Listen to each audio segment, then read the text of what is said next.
Good morning, good morning, good morning, good morning. How are you?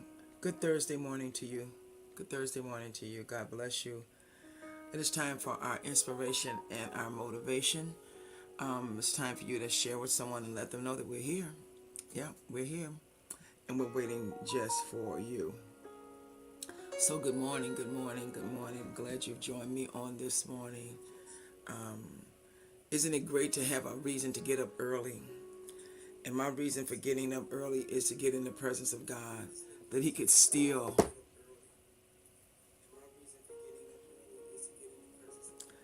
so that He could steal my peace and my hope and my joy, solidify me, establish me, stabilize me.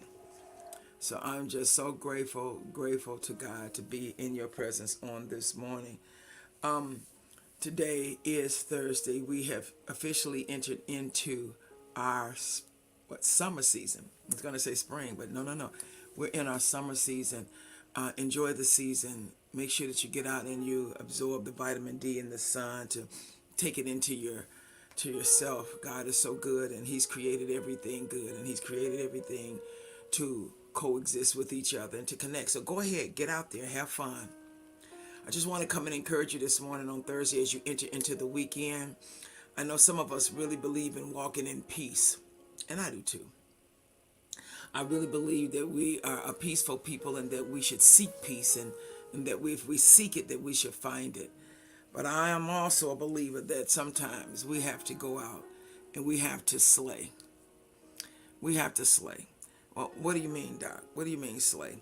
Well, we know that how the word has trended now is that when you do something exceptionally well, if you do something that is very impressive, that means that you have greatly gotten approval of all around, and so they say that's a good thing. You slayed that thing. But that's not the slay I'm talking about. The slay that I am advocating this morning is the one definition that says you are to kill it. You are to violently destroy it, like in a war. How an army or a hunter will destroy his prey, or how you would destroy your enemy in war. I've had many questions come to me this week on how to escape bad situations, how to escape bad relationships.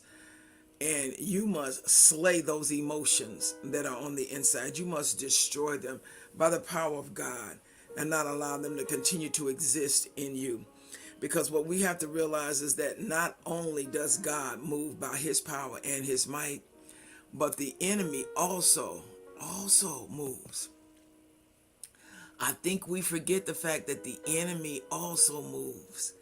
The enemy has power to manipulate and to con you into thinking and believing whatever you are weak enough to believe. I'm going to go there and just read this for you.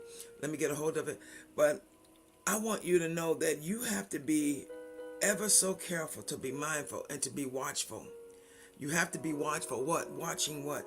You have to watch that no one and nothing sneaks in on you unawares. There are things that you are experiencing now that are not of God. Many times you think, well, this is just a test from God. No, it's not. It's the enemy who has snuck in and made you believe that it is what is concerning you.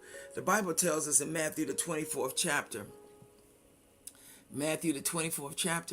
the Bible tells us just what we're dealing with here. Matthew 24:24. And most people fail to remember that we are fighting and battling against forces of evil. Matthew 24:24 lets us know that, yeah, these evil spirits, they do exist, and these conniving and deceitful spirits, they are around. And we need to be very, very careful to acknowledge that. Matthew 24:24 reads, "For false messiahs and false prophets will appear and perform great signs and wonders to deceive, if possible, even the elect." Let me read that again. "For false messiahs and false prophets will appear and perform great signs and wonders to deceive, if possible, even the elect." meaning even those who are a student of the Lord, even those who are in relationship with God, the enemy can come in and he can fool you. You don't believe it? Go back to the Garden of Eden. That's exactly what occurred in the Garden of Eden. He came in slithering and sliding, and he began to manipulate his way into the mind of Eve. Not so much as her heart, but in her mind, to make her believe what God had told her was wrong. Oftentimes, we too allow the enemy to come in and manipulate our thoughts. We know what we've been told to do. We know exactly what direction God is leading us in. And what we do is that we allow the enemy to come in and deceive us and distort the thoughts that God has given us, or the plan that God has given us. We hold on to Jeremiah 29:11, but we need to read it in context. There are other things that we need to do in order to understand what that passage of scripture really means. God will direct you, and he will reveal to you your enemies. He will reveal to you your friends. He will reveal to you those who have your back and those who don't. He will reveal to you those that you need to actually, truly move away from. Don't think about it. Don't pray about it. It's right. Just move away. People who take down and drag you down and they just drain all of your energy, all of your life. Every time you go around that person, you have a spirit or a countenance change, because that energy that they give or they exude drains your energy. God is saying, get up early with me and I'll teach you some things. Get up early with me and I'll reveal some things. I'll show you faces that you don't want to see. You see, noise becomes a distraction. Activity becomes a distraction. So when you're asking God, what is it that I need to slay? You need to get up early and get with God, get before God, and ask him exactly what is it that you need to destroy. Yeah, we know the word slay again now has taken on the connotation that, oh girl, you slayed that. Man, you slayed that thing. Meaning you did it really well, that you were very impressive. No, that's not the definition we're looking for this morning. We're looking for that definition that will eradicate, exercise it, remove it, destroy it. Those things that come against us to take us in directions and places we don't want to be. People are asking the question, as I said earlier, people are asking, well, how do I do this? And how do I do that? And how do I get out of this relationship? And how do I let go? It won't let me go. No, it won't let you go because it's a spirit. And only some spirits you must, destroy by fasting and praying. You must get before God and you must stand. And when you've done all you can do to stand, and then stand in position to war. Paul told us about the whole armor of God. Put it on and understand that you are in a battle. You're not peace walking. You're in a battle. You're in a battle for your life. You're in a battle for your sanity. Yeah. You are in a battle for your sanity. So, question. Who are you following? Who are you following? Ask yourself, who are you following? And it doesn't mean that you're behind people walking around, stepping on their heels behind their back, but who are you allowing to influence you? There are a lot of influencers out here. I love the name. They said they're influencers. And that's exactly what they are. They're influencers. They get you to believe what they want you to believe their philosophy on whatever it is they're putting out there, and then get you locked in and begin to take and use your resources and anything else, mind, spirit, abilities. Who are you following? Who are you listening to? Are you listening to people that tell you that it's your body, do what you want to do? No, don't listen to that. You can't do what you want to do with your body. You can't do what you want to do with your mind. You got to do the right thing with your body. You have to do the right thing with your mind. So you need to slay some of those thoughts and slay some of those people you're following. Who are you with? Who do you hang around? If I looked at who you're hanging around, is that the impression that I want to have of you? Because you shouldn't be hanging around anyone that you don't want anyone to define you as, because as you hang around those people, that's who you become, and that's how you are defined. The Bible tells us in Corinthians also that be reminded and remember that bad associations will destroy the usefulness of your habits, of your good habits. Who are you with? What is your desire? Who are you trying to impress? That's the big one. Who are you trying to impress? You want to slay. Okay, who are you trying to impress?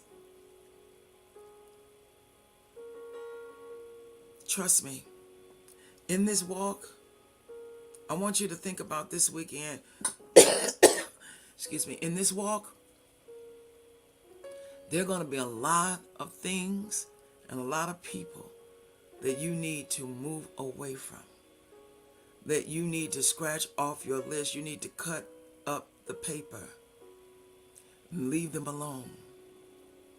You have fun for that night, and then you start to feel those same old familiar feelings, those same old familiar thoughts.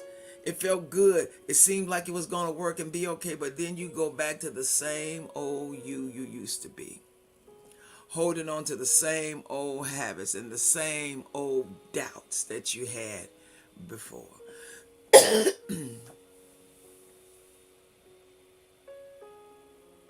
Slay this weekend. Get up. Be purposeful. Get in the presence of God. You want to know how to slay those things that should not be in your midst, that should not be consuming you, that you should not be entertaining? Get up early. Rise up early and get with God. Get in a place where it's quiet and no one's talking and no interference from the media, from the phones, and none of that exists. And it's just you and God. You're in a quiet place. You're in that secret place. And ask God, talk to me. Don't talk so much to God. Ask God to talk to you. Be quiet to hear. Be still to hear. What is He saying? What direction is He leading me? God, what are you telling me to do? Who are you telling me to avoid? Then what you need to do is to accept what God tells you.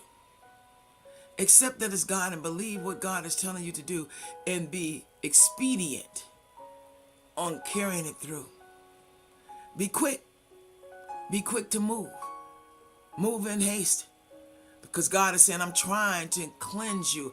I'm trying to equip you. I'm trying to slay all of those demons, all of those spirits, all of those discouraging murmurs, all of those defeating promises around you. I'm trying to destroy them.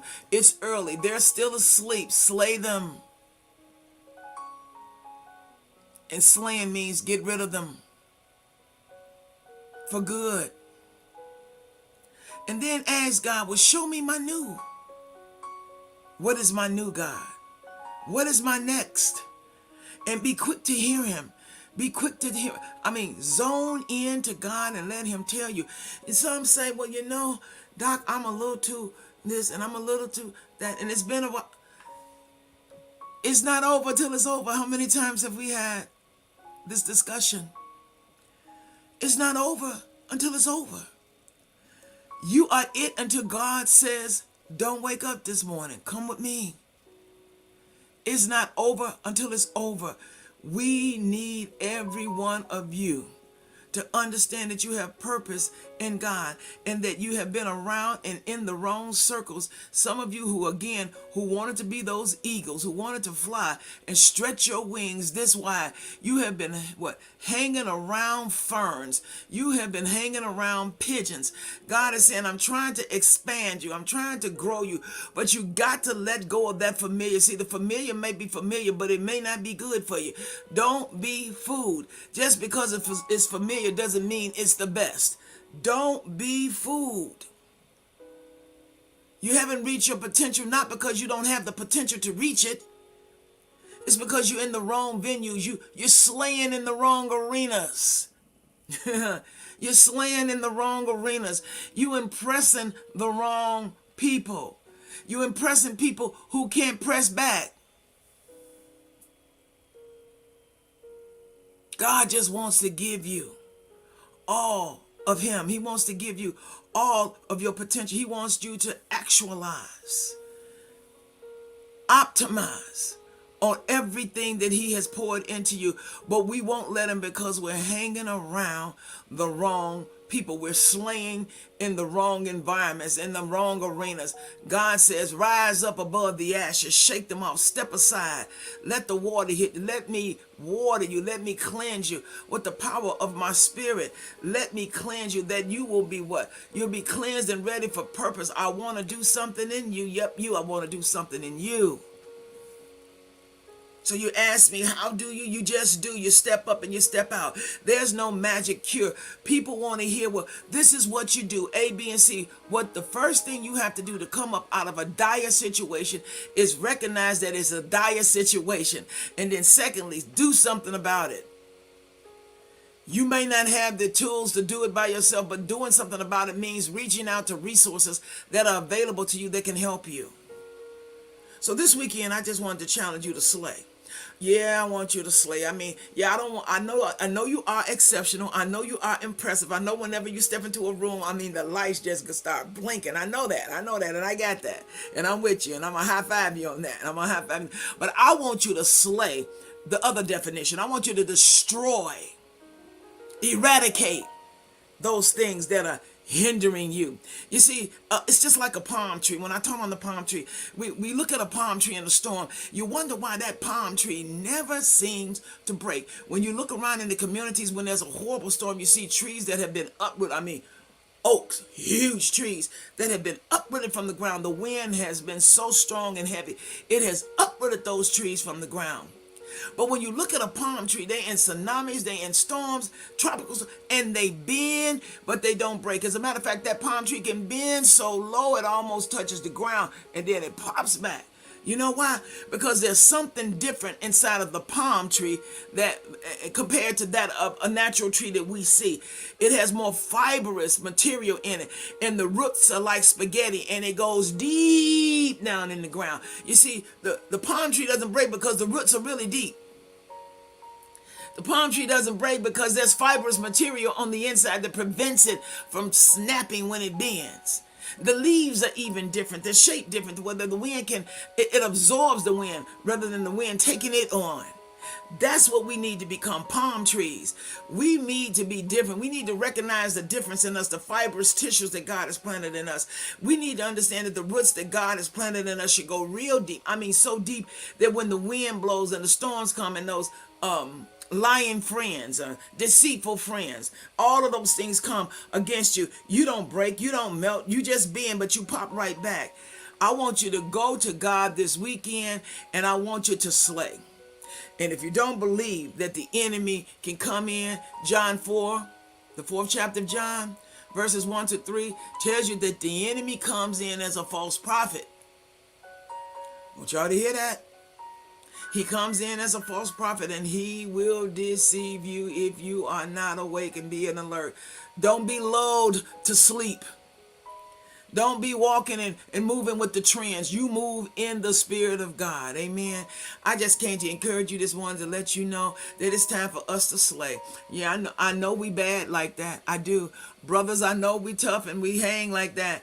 I know sisters that we tough and we hang like that. But I ain't talking about impressing crowds that's going to say, oh, you look good. Oh, you got that. No, I'm talking about slaying those things that hinder us. Slaying those things that have taken root and hold us down and keep us from the very blessings of God. Keep us from the very knowledge of God. Can we do that? I know we can. I know we can. Dr. Vern, God bless you. Talk to you soon.